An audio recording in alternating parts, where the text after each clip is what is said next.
The warship groaned like an old beast, its metal ribs creaking under the weight of damage and time.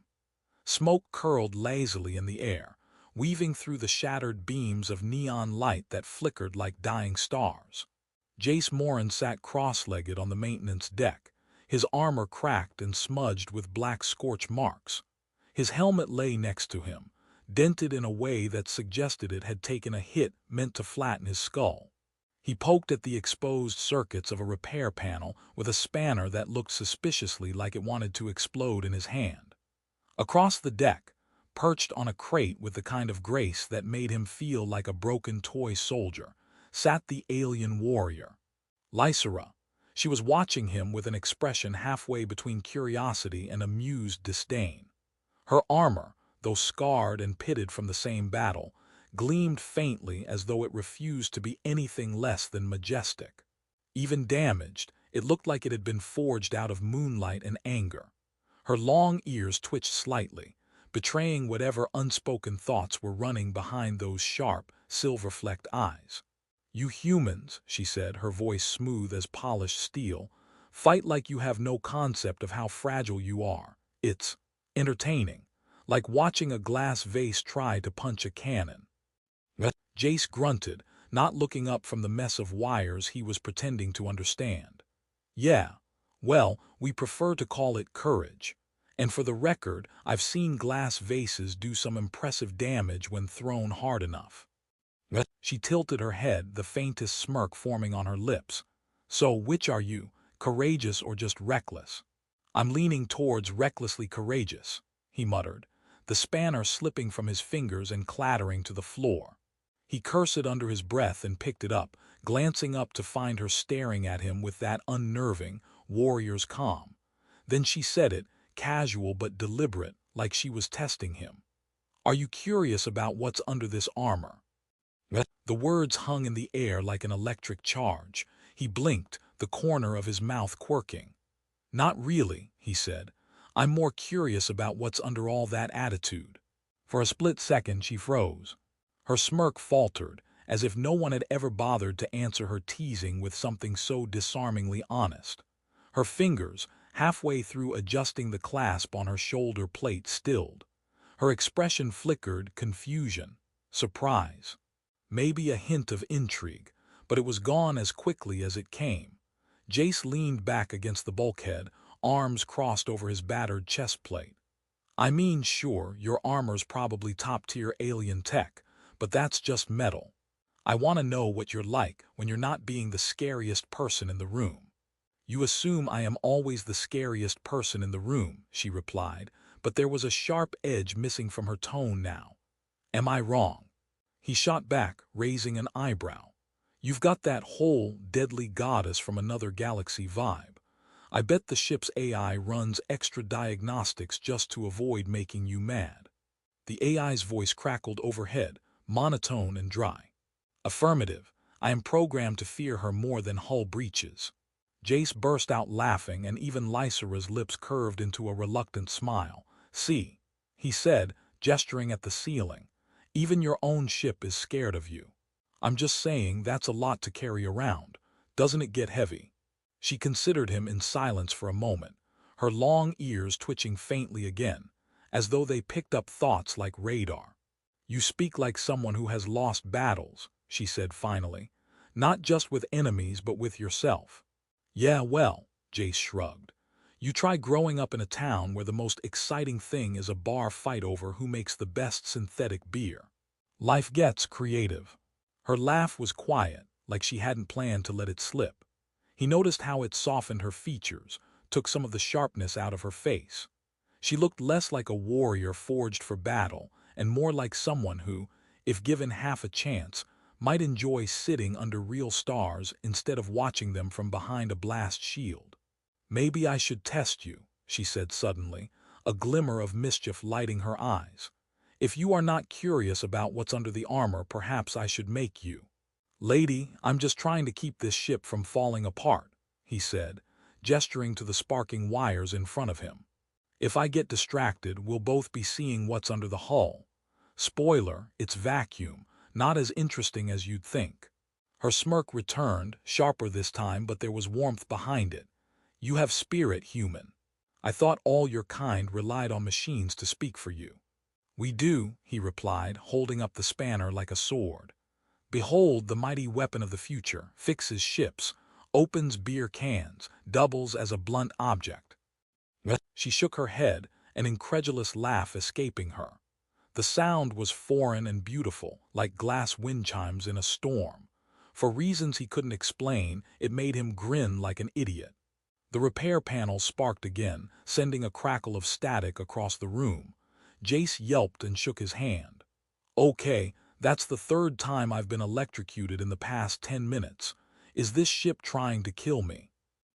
Yes, the AI deadpanned, but only with your permission. Lysera chuckled, watching him rub his hand. Perhaps the ship knows something I don't. Perhaps it senses weakness.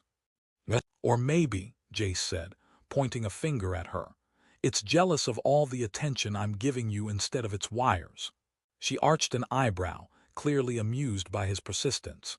You are an unusual creature, Jace Morin. Yeah, he said, grinning. But you're smiling now. Guess I'm doing something right. For a moment, the hum of the ship was the only sound between them. She looked at him, her gaze unreadable but softened, like she was seeing him for the first time, not as a soldier, but as someone who wasn't afraid to look past the armor, literal or otherwise. She didn't respond and he didn't push. Instead, he picked up his spanner, muttering, "Right. Let's see if I can fix this mess without setting myself on fire." Her voice was quieter when she spoke next, almost thoughtful. You might be the strangest human I've met. He grinned without looking up. And yet I'm still your favorite. She didn't deny it.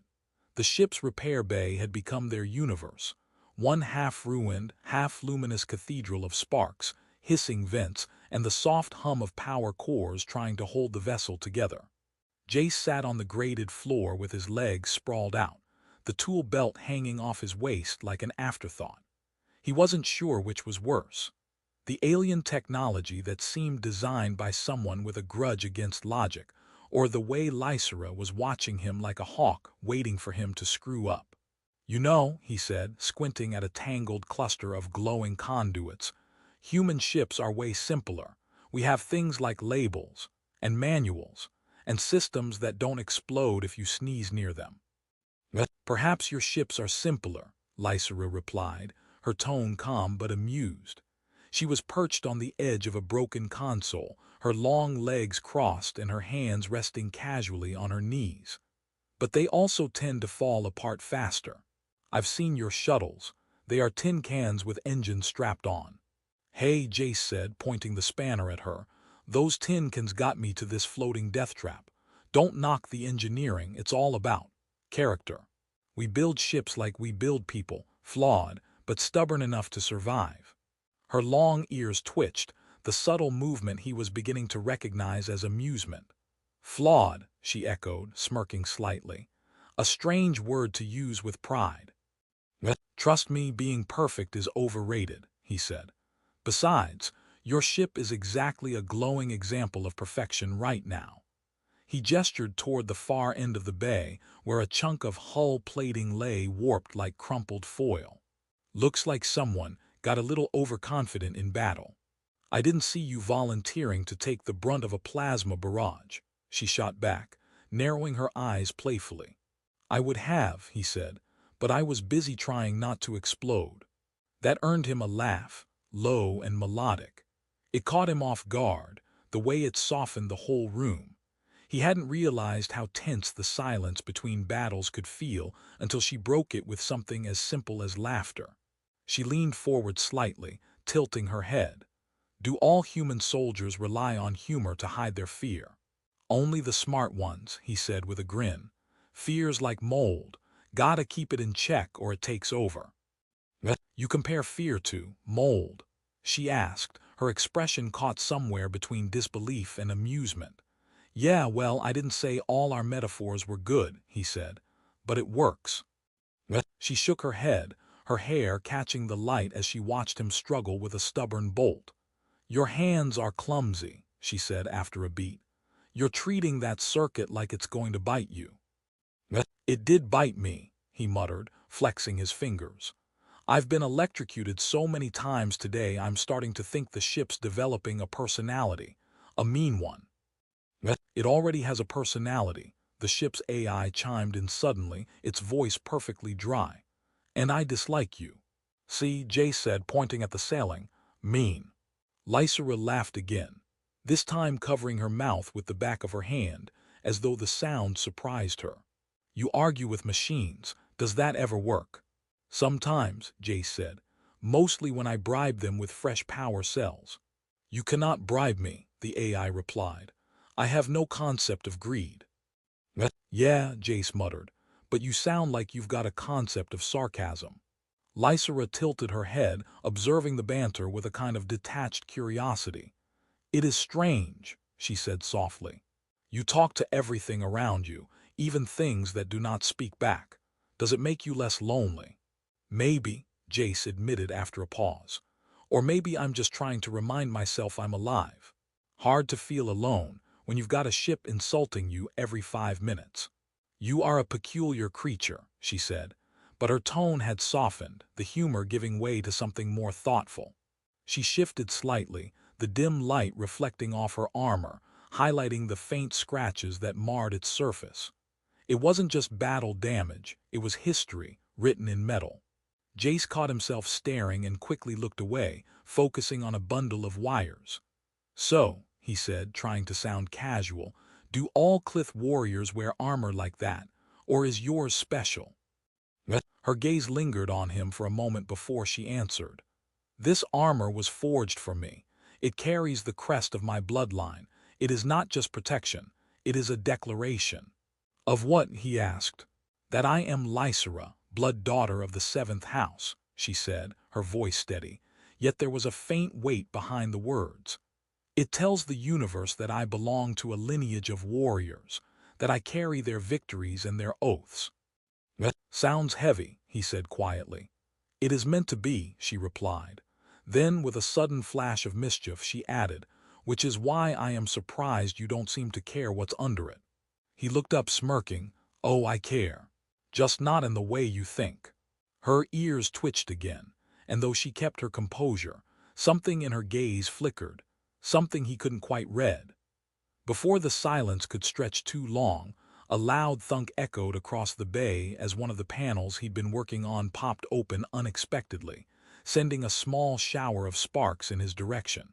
Jace jumped back with a curse. Okay, that was uncalled for. Lysera raised an eyebrow. Your ship parts are rebelling. Yeah, well, can't blame them. I'm new here. She laughed once more, low and quiet, and he found himself grinning like an idiot again. It wasn't just her laugh. It was the fact that she was letting herself laugh. Fine, he said, setting his tools aside. Truce with the angry circuits. What do you say we take 5? You can tell me more about your blood 7th house whatever, and I'll tell you about the time I accidentally set my commander's tent on fire. Her lips curved into a smile and she nodded. I think I would like that. Jace had never thought sitting on a busted warship with an alien warrior would feel almost normal.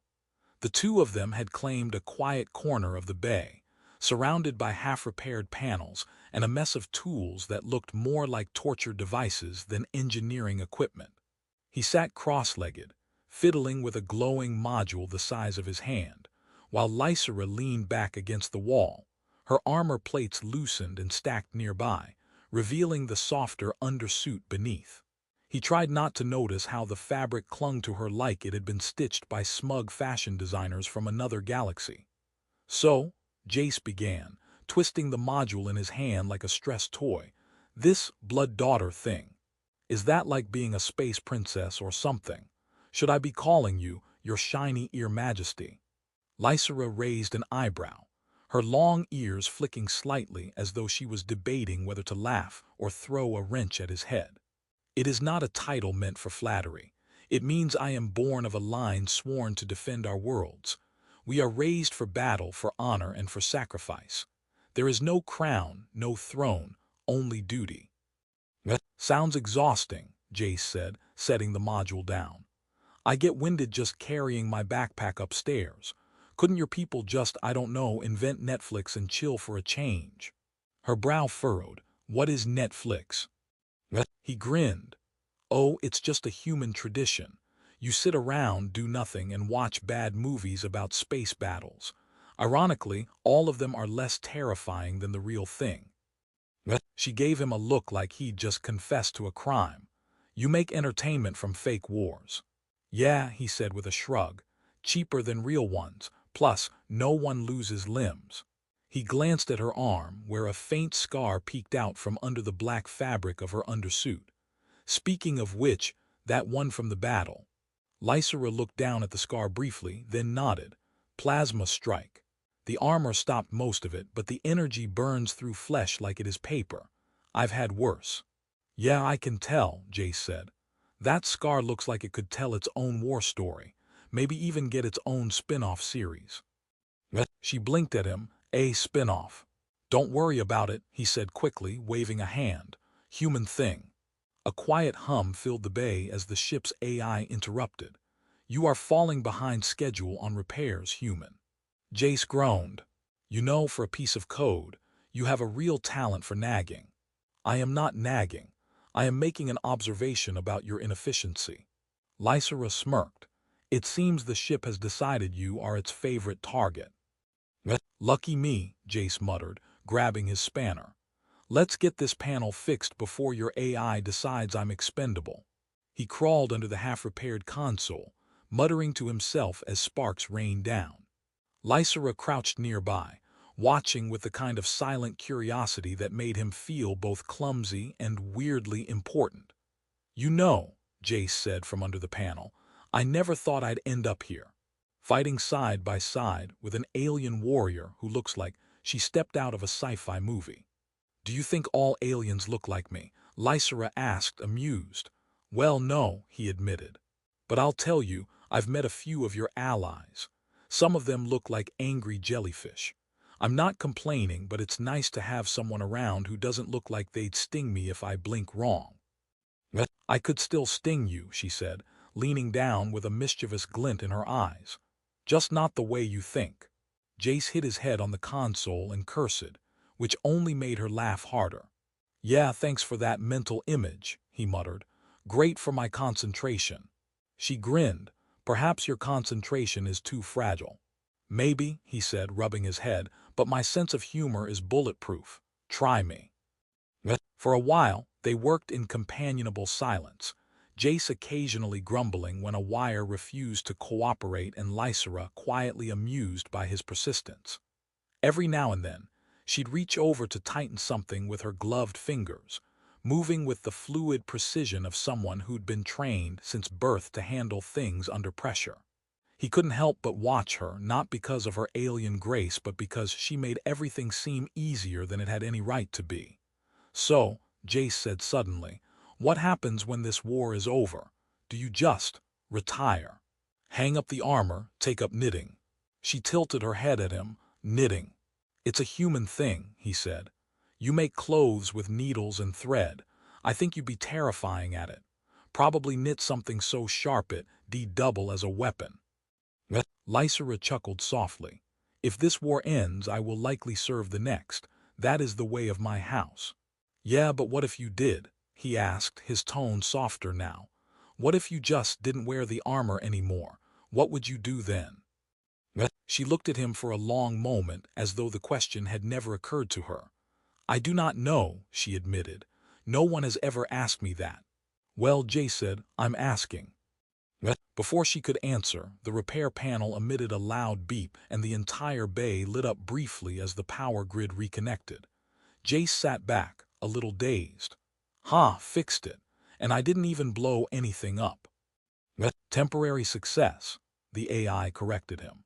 I predict a 42% chance of catastrophic failure within 2 hours due to your substandard technique. Thanks for the vote of confidence, Jace muttered. Next time I'll let you fix it. You argue too much, Lysera said, but there was a teasing note in her voice now. Yeah, but you'd miss it if I stopped, he shot back, flashing a grin. You're smiling again. That's twice in one day. Careful, or people will start thinking you like me. She rolled her eyes, but the smile stayed. Jace leaned against the wall of the repair bay, his back pressed to the cool metal. The ship's hum had shifted to a steadier rhythm now that most of the systems were functional again. He tossed a small bolt into the air, catching it with lazy precision. Lysera sat on the deck across from him, legs folded beneath her like a statue carved from living steel, her armor plates arranged in a neat circle around her. Without them, she looked different, still dangerous, but more human in a way he couldn't quite explain. "You know," Jace said, flipping the bolt again, "if I had armor like that, I'd never take it off. Not because of the battles, just because of how cool I'd look. People would call me the shiny guy, and I'd own it." Lysera's lips curved into the faintest smirk. "You would last 5 minutes in this armor before collapsing under its weight." 5 minutes? Jace grinned. "That's 5 more than I usually last during my morning training. I'd call that progress." She shook her head, but there was laughter in her eyes. Do humans always mask their weakness with humor? "Of course," he said, catching the bolt one last time. "If we didn't, we'd probably cry too much. And crying in armor is a terrible idea. Rust, fogged-up visors, emotional embarrassment." Lysera chuckled softly, though she quickly masked it by turning her attention to a cracked gauntlet. She began repairing it with a set of alien tools that hummed faintly, reshaping the metal like clay under her touch. Jace watched for a moment, fascinated by the technology. "Okay, I have to ask," he said, leaning forward. "What is that tool? Because it looks like a hairdryer had a baby with a laser gun." She glanced at the device in her hand. "This is a molecular realigner. It rebuilds the armor's structure at a microscopic level." "Yeah," Jace said, "but does it make toast? Because I think that's the future we really need." Lysera gave him a blank look that somehow made him laugh harder. "You are impossible," she said. "Yeah," he admitted. "But admit it, you'd miss me if I stopped talking." She didn't answer immediately. Instead, she worked in silence, the glow of the realigner reflecting off her face. When she finally spoke, her tone was quieter. "Perhaps I would." Jace felt something shift between them, something unspoken and fragile. He tried to lighten it with a grin. "Wow, that's the closest thing to a compliment I've gotten all week. Should I mark this day on a calendar?" "You could," she said, "though I would be curious to see how humans celebrate such events. We throw cake at each other and argue over who gets the biggest slice," he said without missing a beat. Lysera tilted her head, clearly unsure if he was joking. "Your culture is strange." "Hey, we're survivors," he said. "We find joy in small things, even if it's cake-based warfare." Before she could respond, the ship's AI chimed in. "Warning, outer hull integrity at 78%. Continuing repairs recommended." "See," Jace said, pointing upward. "Even the ship thinks we're slacking. I'm telling you that AI hates me." "I think it simply does not understand you," Lysera replied. "Much like I didn't at first." He blinked at her. "Wait, so you understand me now?" "Not entirely," she admitted, her lips curving slightly. "But I see why you fight the way you do. You are open. It is disarming." "Disarming?" He grinned. "That's the nicest way anyone's ever told me I'm annoying." She set down her gauntlet, fixing her gaze on him. "You are not annoying, Jace Morin. You are different. My people do not speak like you. They do not laugh during battle or question why we wear armor. They simply follow orders. It is what is expected." "Yeah, well," Jace said softly, "I'm terrible at doing what's expected." She tilted her head. "Perhaps that is why I find you interesting." There was a silence then, filled only by the hum of the ship and the distant crackle of energy fields being recalibrated. Jace felt his chest tighten, not in fear but in the strange realization that he wanted to know everything about this warrior, who seemed both indestructible and fragile in ways she couldn't admit. He broke the silence with a crooked smile.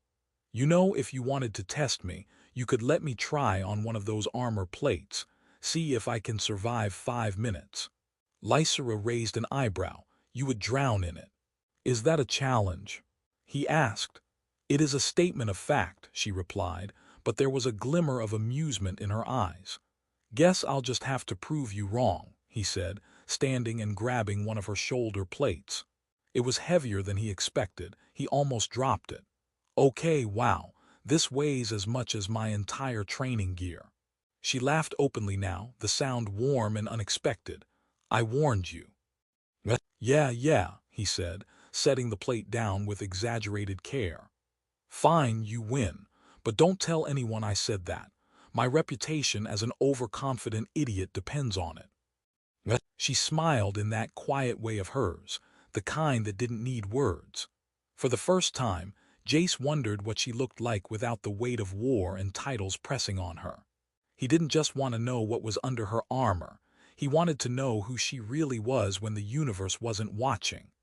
"Jace," she said after a moment, her voice softer, "why did you answer me like that? When I asked if you were curious." He looked at her, surprised by the seriousness in her tone. "Because I've seen enough armor. What I haven't seen is you." She held his gaze for a long moment, and for once she had no quick retort. The ship's engines roared back to life with a low, throbbing hum that reverberated through the hull. Jace tightened the last bolt on a console panel, his gloves smudged with grease and dried plasma residue. He leaned back and exhaled like a man who just survived building a nuclear bomb with duct tape. Lysera stood beside him, her armor fully repaired, every plate gleaming under the dim lights as though daring the universe to challenge her again. "Not bad for a guy who couldn't tell the difference between a coolant valve and a coffee machine," she said, inspecting his work. "Hey," Jace replied, wiping his forehead with the back of his hand, "you didn't complain when I saved us from a ship-wide power failure." Pretty sure I just upgraded my resume from useless human soldier to certified alien mechanic. "You still speak too much," she said, but her tone was softer than usual, almost teasing. "Yeah," he grinned, "but admit it, you'd miss the noise." She tilted her head slightly, her long ears twitching. "Perhaps I would." They walked together down the corridor toward the control deck, the air tinged with the smell of burned metal and faint ozone. The ship's AI spoke as they passed the main generator. "Congratulations. The probability of catastrophic failure has dropped to a manageable 21%. I suppose I am impressed." "Wow," Jace said. "That's the AI equivalent of a warm hug. Thanks, buddy." "I am not your buddy." "See," Jace muttered to Lysera, "it likes me." Lysera laughed quietly, a sound that no longer surprised him but still made his chest tighten in the best way. She wasn't just the blood daughter of the seventh house anymore, not in his eyes. She was someone who laughed at his terrible jokes and let him see the cracks in the armor she wore, both literally and figuratively. When they reached the deck, the stars stretched out before them, a brilliant scatter of light across the void. Jace rested a hand against the console, staring out at the expanse.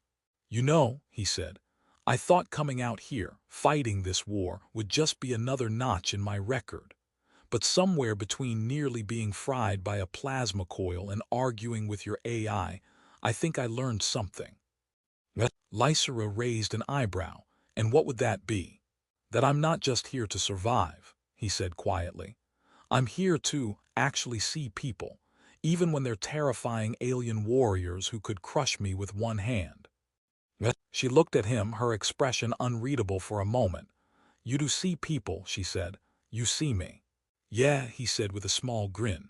"Armor or no armor."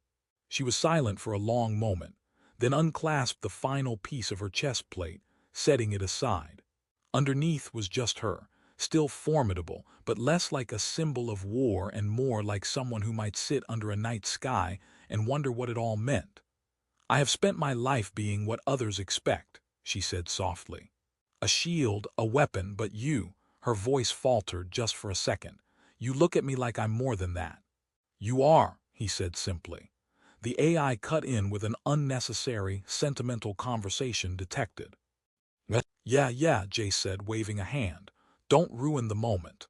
Lysera smirked, shaking her head. "You are insufferable." "Yet here we are," he said, leaning against the console. "You, me, a half-fixed warship, and a universe that probably wants us dead. Kind of feels like the start of something. Or the end, she said. Nah, he replied with a grin. I'm more of a glass-half-full guy. Except when the glass explodes, then I just get new glass. She laughed again, the sound warmer now, and stepped closer. Perhaps I will see where this something leads. You'd better, he said. I didn't risk degree burns fixing your ship for nothing. The ship's engines rumbled, fully restored now, and Lysera glanced toward the starlit horizon.